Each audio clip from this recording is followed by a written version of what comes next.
राष्ट्रीय डेयरी अनुसंधान जो संस्थान और सूर्य फाउंडेशन आपस में मिलके इसमें ऑनलाइन प्रशिक्षण दे रहा है। असल में पिछले साल आपने जैसे आपने कहा था कि हम इसको जैसे प्रशिक्षण होता है उसी हिसाब से करेंगे। लगभग आपकी ओर से भी हमारी ओर से भी पूरी तैयारी थी,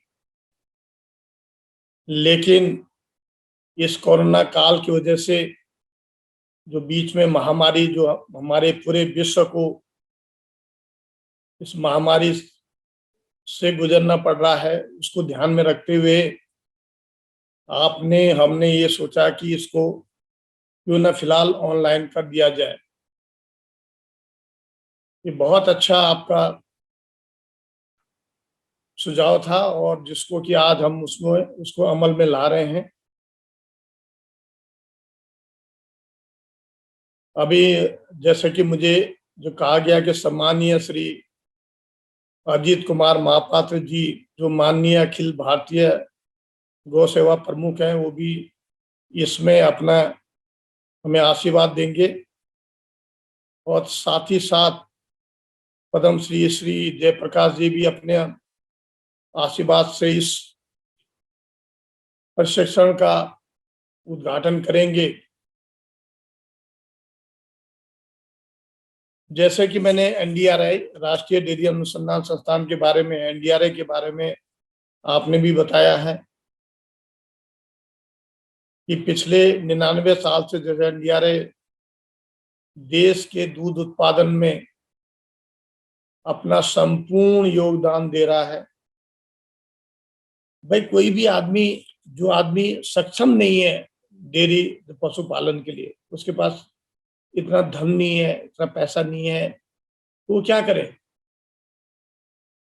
हमने जैसे कहा है कि एनडीआरआई एक डीम्ड यूनिवर्सिटी है और इसके द्वारा जो भी प्रशिक्षित हमारे एनडीआरआई के द्वारा, हमारे कृषि विज्ञान केंद्र के द्वारा या हमारे डेयरी एक्सटेंशन विभाग के द्वारा जो भी प्रशिक्षित होते हैं उनको हम अपनी ओर से सर्टिफिकेट देते हैं।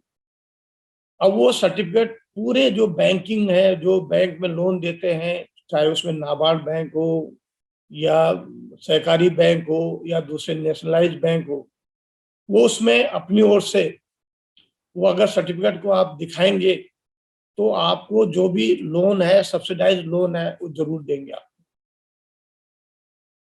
लेकिन ये हमेशा ध्यान रखें कि पहले हमने जानकारी लेना, और जानकारी कौन सी, वैज्ञानिक, क्योंकि हम ऐसे बिना जानकारी लिए हुए, बिना डिटेल में नॉलेज लिए हुए, बिना वैज्ञानिक आधार लिए हुए हमें नस्ल को, रख रखाव को और उसके अलावा टीकाकरण को और उसके अलावा जो उसका जो और दूसरे जो इशू हैं उस पर हमें कैसे ध्यान देना है, वो तब तक आपको ढंग से नहीं होगा जब तक आप डिटेल में इसकी जानकारी नहीं लेंगे। और एक आज ये जो सूर्य फाउंडेशन और एनडीआरआई के द्वारा एक जो ट्रेनिंग हम लोग चला रहे हैं, इसमें आपको सारी जानकारी मिलेगी। जहां तक भविष्य का सवाल है, आप ये देखिए कि जैसे जैसे आप भी और हम सब सहमत होते हैं, जैसे जैसे आपके जेब में पैसा आएगा, वैसे वैसे जो ऐसे जो प्रोडक्ट्स हैं जैसे दूध है, चीज है, बटर है, घी है, वैसे वैसे ये प्रोडक्ट्स आपके फ्रिज में बढ़ते जाएंगे। तो अगर आपने किसी को भी देखना है कि भाई वो उनकी आमदनी क्या है, तो सुबह आप जाकर या दिन में जाकर उनके फ्रिज को खोलिए। अगर जितने भी प्रोसेस फूड उनके फ्रिज के अंदर है, जिसमें डेयरी के प्रोडक्ट सबसे ज्यादा माने जाते हैं, इसका मतलब यह है कि इनके जेब में पैसा आ रहा है, इनकी आमदनी ठीक है। और आमदनी डे बाय डे बढ़ती रह रही है, आप भी जानते हैं। और सभी का ध्यान यह है कि पौष्टिक आहार और पौष्टिक फूड हमें मिले, न्यूट्रिशियस फूड की हम बात करेंगे। और उसमें मुख्यतः जो रोल है वो दूध का है और दूध के प्रोडक्ट्स का है। तो इसका मतलब ये है कि बहुत से बहुत अच्छा है। लेकिन समय समय पर हमें एक चीज का भी ध्यान रखना है। वो ध्यान ये रखना है कि हमें स्मार्टली काम करना है, हमने बोगस की तरह काम नहीं करना। हमें देखना है कि मार्केट में डिमांड क्या हो रही है। क्या आप मार्केट में चीज की डिमांड ज्यादा हो रही है? क्या मार्केट में घी की डिमांड है, तो घी की कौन से घी की डिमांड है?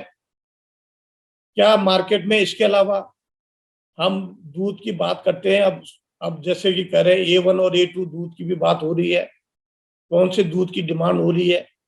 इसके अलावा कौन से प्रोडक्ट्स मार्केट में हो रहा है, उस हिसाब से हमें अपना वहीं पर जहां पर आपका जो है पशुपालन है, जहां पर आपका डेयरी है, वहीं पर प्रोसेस में लाना पड़ेगा। मैं बहुत ज्यादा डिटेल में नहीं बोलूंगा, हमारे जितने भी वैज्ञानिक हैं वो आपसे अगले जो है सत्र में आपसे चर्चा करेंगे, जिसमें वैज्ञानिक तौर तरीके से हम आपके सामने पेश आएंगे कि कैसा होना चाहिए और कैसे आप अपने इसको इसको आप उद्योग के रूप में, इसको व्यवसाय के रूप में आप अपना सकते हैं और साथ ही साथ गौ की भी सेवा कर सकते हैं। इन सब जो है ये मैं अभी अपनी बात का विराम जो मैं यहाँ पर देता हूँ और मैं जो धन्यवाद देता हूँ सूर्या फाउंडेशन का कि उन्होंने हम लोगों को अपने साथ में जोड़ा और आप तक पहुँचाया।